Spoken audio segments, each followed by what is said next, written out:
이 여자 형사의 상사? 그 사람한테 보고를 하니까 이 상사가 이렇게 얘기한 거야. 어디선가 사건에 휘말렸거나 아니면 도망쳤거나. 쉿. 미키는 마침내 시신 옆에 섰다. 야스모토 형사가 엎드려 있는 시신의 왼쪽 어깨를 잡아 얼굴이 보이도록 조금 들어올렸다. 두 손으로 입을 막고 미키는 두세 걸음 뒤로 물러섰다. 리에코가 왜? 아는 사람입니까? 야마지가 물었다. 네, 리에코예요. 리에코 씨? 가스야 리에코, 제 친구예요. 그렇게 쥐어짜듯 간신히 말하고 미키는 울음을 터뜨렸다. 같은 시각 구로네 코야마토 택배의 집배센터에서는 동일 인물이 보내는 소포 21개가 다음날 아침에 배달되기를 기다리고 있었다. 경시청 수사 1과에 보내는 것 하나. 오토와 출판과 히토치바시 출판을 비롯한 대규모 출판사 20개사에 하나씩. 아무 장식도 없는 연한 갈색 서류 봉투에 붉은 글씨로 추리소설 중권 재중이라고 인쇄되어 있었다.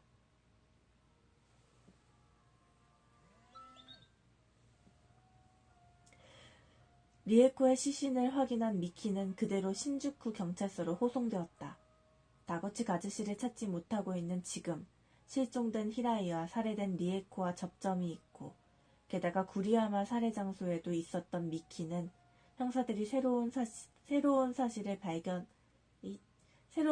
발견을 위해 누구보다 기대를 걸고 있는 관계자였다.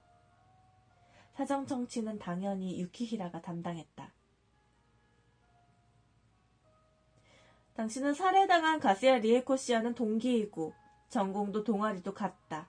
사생활에서도 가장 친한 친구였다. 맞습니까? 미키는 일단 울음을 그치기는 했지만 그래도 아직 정신적인 동요가 상당히 큰 것으로 보였다. 눈동자는 흔들리고 호흡은 거칠었고 애써 눈물을 참고 있는 것 같은 표정이 몇 분에 한 번꼴로 나타났다. 설명적인 행동. 유키히라는 이 말을 문득 떠올린다. 안 돼. 정신 차려. 지금 그런 생각을 하고 있을 때가 아니다. 설명적이라고 해서 그것이 거짓이고 연기라고 단정 지을 수는 없지 않은가. 대부분의 사람은 무의식적으로 설명적인 행동을 취하게 되어 있다. 미키씨, 괜찮아요?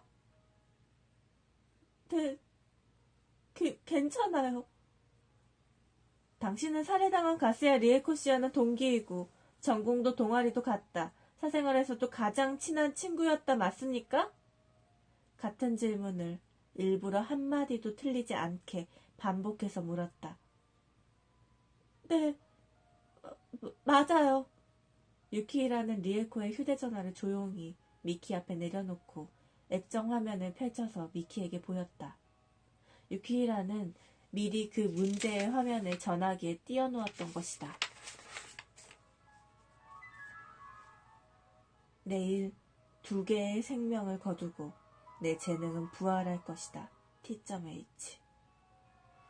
그러니까 유키히라가 그 리에코가 받았던 그 문자 메시지를 이 친구는 알고 있는지 친구는 알고 있는지 그 문자 메시지가 그 TH가 보낸 문자 메시지를 이렇게 띄어서 보여준 거야. 내일 2생명을 거두고 내 재능은 부활할 것이다. 이렇게 온 문자 메시지. 미키가 크게 숨을 들이마신다. 단막 드라마에서 처음으로 이름이 있는 역을 맡은 신인 배우 같다. 이번에는 유키히라뿐 아니라 안도까지도 그렇게 생각했다. 이 T.H라는 사람 알아요? 이거 히라이 선배님? 미키가 떨리는 목소리로 말했다. 저 선배 중에 히라이 타다히토라는 사람이 있었어요. 하지만 그 선배님은 2년 전에 갑자기 사라진 후로 줄곧 행방불명이었어요. 히라이 씨와 가스야 리에코 씨의 관계는 애인이었다거나 뭐 그랬나요? 아니에요. 히라이 선배님이 일방적으로 리에코에게 호감을 가지고 있었는데, 근데 리에코는 같은 미스터리 연구회의 다구치 선배님을 좋아해서. 미키는 계속해서 슬슬 말했다.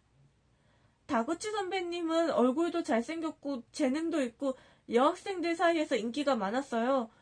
게다가 구름의 선생님의 어시스턴트로 선발되기도 했고, 그게 히라이 선배님은 같이 신청을 했지만 잘 안 됐어요. 그래서 히라이 선배님 리에코 일도 있고 항상 다구치 선배님한테 적대감을 불태우고 있었어요. 그래서 그 히라이 씨와 마지막으로 만난 건 언제쯤이었습니까? 2년 전쯤이요. 미키가 말했다. 마지막으로 만났을 때 대단한 걸작을 썼다면서 구름의 선생님의 힘 같은 거 안 빌려도 된다고, 자기는 그걸로 데뷔해서 다구치한테 복수하고 말겠다고, 뭐 리에코의 마음도 반드시 자기한테 돌아오게 될 거라면서 아주 들뜬 표정으로 떠들어댔었어요. 근데 그 뒤로 아무 연락도 없이 사라져버린 거예요. 미키는 아주 현명적이었다. 가끔 눈물을 글썽이면서도 W대학 미스터리 연구회 내부의 인간관계에 대해, 오비인 구름의 류이치로와 그들의 관계에 대해서도 하나도 빠짐없이 몽땅 털어놓았다. 다구치한테 몇 번 좋아한다는 고백을 받았다는 것, 구름에도 농담처럼 몇 번 치근거린 적이 있다는 것, 히라이도 처음에는 자기를 좋아했는데 가능성이 없다는 걸 알았는지 리에코 쪽으로 마음을 바꿨다는 것. 미키의 이야기는 때로는 사건과는 전혀 상관이 없는 것으로 보이는 이야기. 취업활동 중에 당한 면접관의 성희롱이나 교수의 스캔들이나 성차별 반대 운동이 얼마나 사회의 현실과 동떨어져 있는가 등, 뭐 이런 쓸데없는 이야기들로 크게 탈선을 하기도 했지만 유키히라는 인내심을 가지고 그녀의 이야기를 조용히 들었다. 한 차례 이야기를 듣고 경찰차에 태워 그녀를 집으로 돌려보낸 것은 오전 4시가 지나서였다. 그녀의 이야기를 어떻게 생각하세요? 취조실 밖에 복도에 있는 벤치에서 담배를 피우고 있는 유키히라에게 안도가 물었다. 도리오쿠에서 술 한잔하고 싶다. 예? 그 여자 얘기 들으면서 한 가지는 확실하게 알았어. 그게 뭡니까? 생맥주하고 간하고 닭가슴살하고 동그랑땡하고 곱창. 같이 안 갈래? 귀중한 수면 시간이 또 날아가게 생겼지만 그렇다고 여기서 거절하는 것도 아깝다는 생각이 들었다. 같이 가겠습니다. 좋았어. 유키히라는 힘차게 일어섰다. 기분이 좋아 보였다. 유키히라는 이렇게 얼핏 보기에 기분 좋아 보일 때일수록 사실은 기분이 언짢고 화가 날대로 나 있는 상태라는 걸 아직 신참인 안도는 몰랐다. 그 여자 무슨 거짓말을 하고 있습니까? 아니, 거짓말 안 했을 거야. 특별히 거짓말을 할 이유도 없고. 하지만 말하는 것 하며 표정이 좀 걸리지 않았습니까? 그거? 뭔가 감추고 있는 것 같기도 하고. 한 가지는 그렇지. 아마 이 사건하고는 전혀 관계가 없는 일이겠지만. 그게 뭔데요? 둘은 신주쿠 경찰서 밖으로 나왔다. 싱싱한 아침 노을이 동쪽 하늘을 물들이고 있었다. 형사에서 은퇴하면 저렇게 아름다운 것만 보면서 살고 싶다. 은퇴 생각하고 계세요? 아니야. 난 또... 그런데 아까 그 하시노 미키란 여자 말인데요. 뭔가 숨기고 있다는 것. 별거 아니야. 그러지 마시고 얘기 좀 해주세요. 간단한 얘기야. 그 여자 살해당한 가시아 리에코를 근본적으로 싫어했던 거지. 네? 싫어하는 여자가 죽었다. 그래서 약간은 기쁘다. 하지만 그런 마음을 들킨다면? 그렇잖아. 그러니까 그런 위선적인 느낌이 드는 건 당연한 거지. 하지만 두 사람은 항상 같이 붙어 다녔고 동아리 안에서도 유명한 단짝 친구라고. 유키히라는 아침 노을을 바라본 채 더 이상 대꾸하지 않았다. 하시노 미키는 가스야 리에코를 싫어했다. 있을 수 없는 일도 아니다. 듣고 보니 안도도 그런 느낌이 들었다. 하지만 아침 노을을 받으며 서 있는 유키히라의 옆 얼굴이 정말 쓸데없이 아름다워서 안도는 미키와 리에코의 우정에 대한 생각은 그만두기로 했다. 추한 것보다 아름다운 것이, 보고 있어 행복한 것은 당연한 일이다.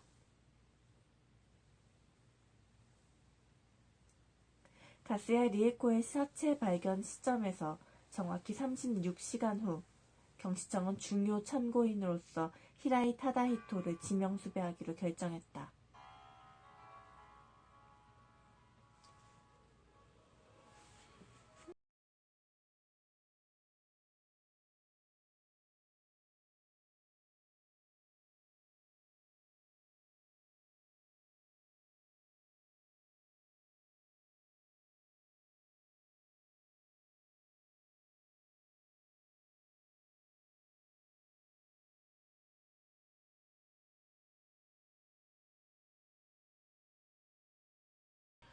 그리고 이제 이거 살인 사건이 계속 났잖아. 그러니까 언론에서 또 이제 막 경찰 이렇게 무능한 거 아니냐 어쩌냐 막 약간 이런 식으로 막 이렇게 물고 늘어진다 그래야 되나?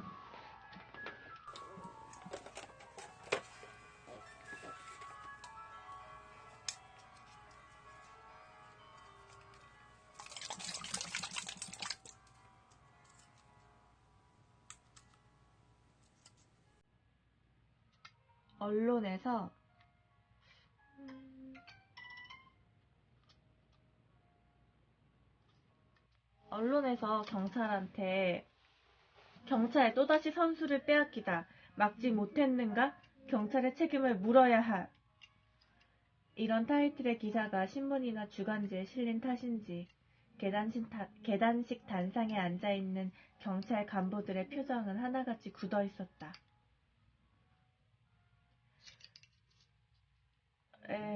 사건 현장에서 발견되었던 3장의 책갈피, 여러 출판사로 배달되었던 T.H라는 저자가 쓴 추리소설, 그리고 이번에 이야사키 출판 지하 창고에서 발견된 작가 지망생이 쓴 원고, 이것들은 모두 같은 프린터로 인쇄됐다는 사실이 감식 결과 판명되었습니다.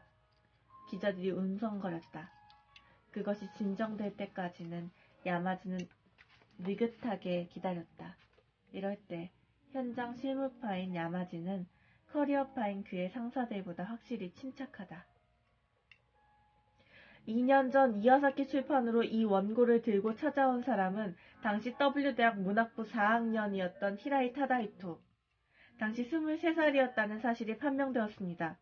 범인이 예고한 다음 살인까지는 앞으로 6일.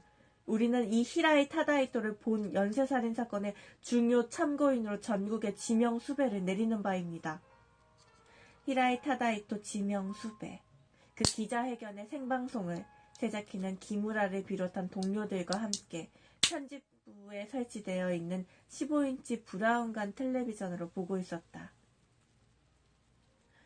우리 출판사를 드나들던 자였다니 어이가 없네요.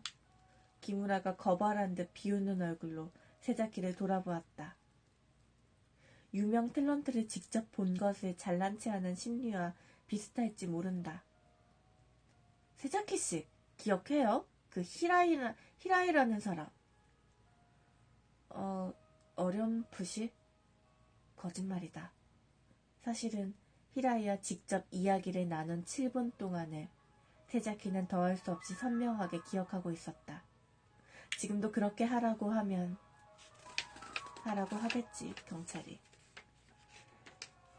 한마디도 빼놓지 않고 그때의 대화를 정확하게 재현할 수 있을 것이다. 그 7분 동안 대화했던 내용을 이 편집장? 진짜 왜 이렇게 이름이 맨날 이렇게 기억이 안 나요? 세자키.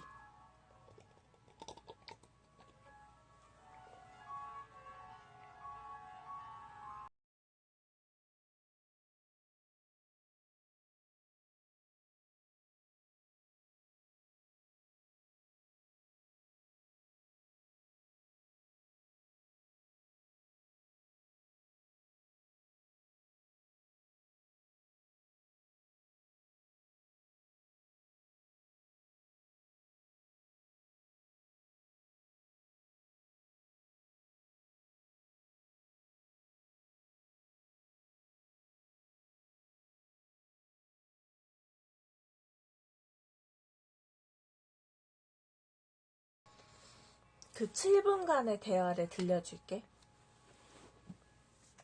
그것은 2년 전 9월의 일이었다. 응?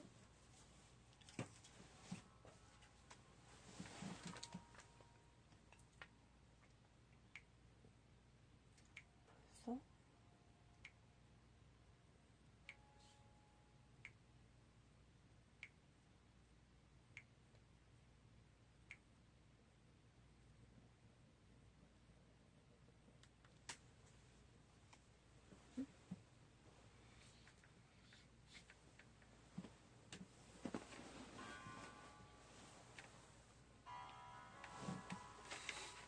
그것은 2년 전 9월의 일이었다.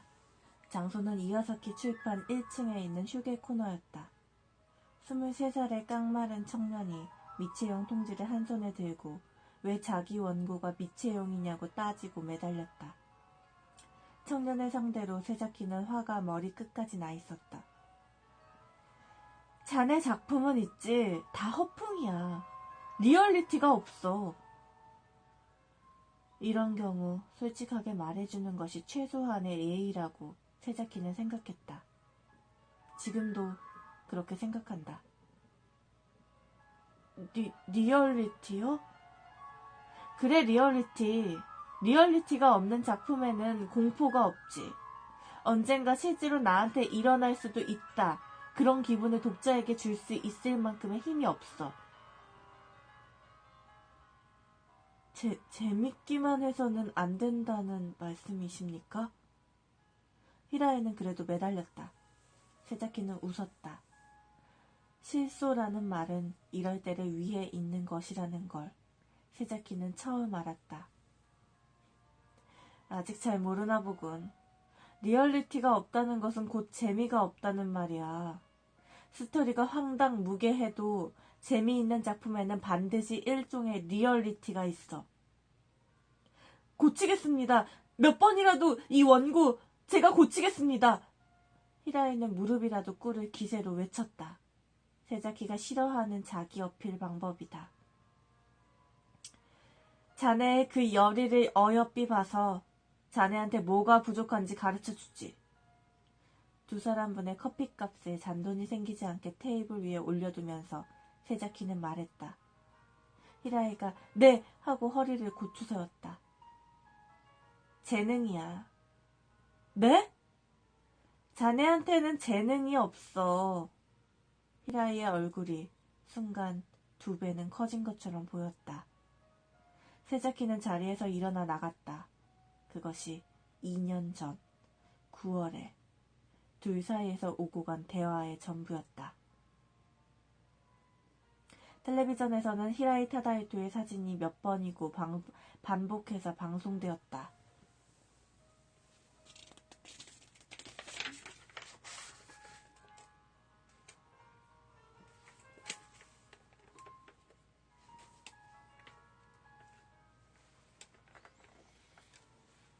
그런데 이 히라이라는 놈,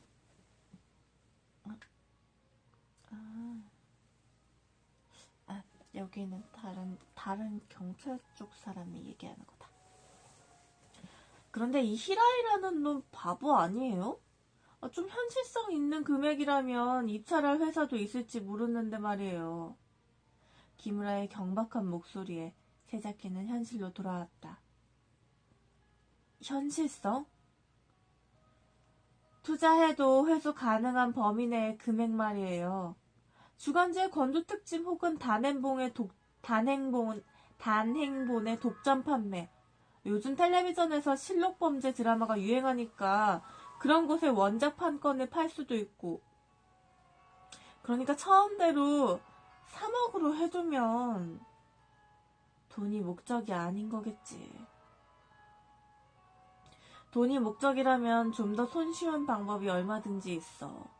소설을 써서 그대로 살인을 저지르고 거기다 그때의 상황에 맞춰 다시 소설을 수정하고 그 노력과 위험을 고려하면 전혀 수지가 맞지 않아. 그럼 뭐예요? 그냥 세상을 시끄럽게 하고 싶어서? 유명해지고 싶어서? 평가를 받고 싶은 거겠지. 네? 틀림없이 자기가 쓴 소설을 제대로 평가받고 싶은 거겠지. 아, 기무라는 모를 것이다. 그러니까 넌 언제나 삼류일 수밖에 없는 거야. 세자키는 이렇게 말하려다 말았다. 재능이 없는 인간에게 비평은 무의미하다. 세자키는 2년 전에 그것을 배웠다. 히라이가 그 좋은 예다. 그리고 같은 오류를 2번 반복해도 될 만큼 인생은 길지 않다.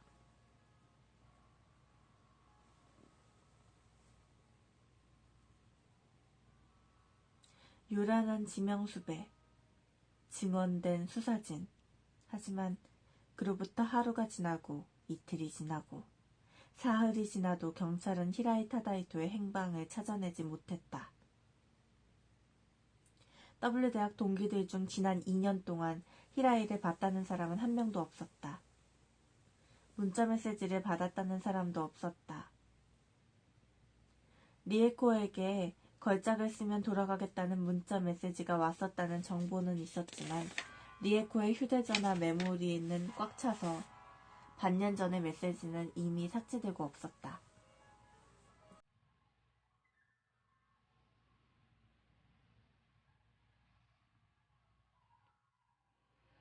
히라이의 아파트 주변에서도 그를 목격했다는 정보는 없었다.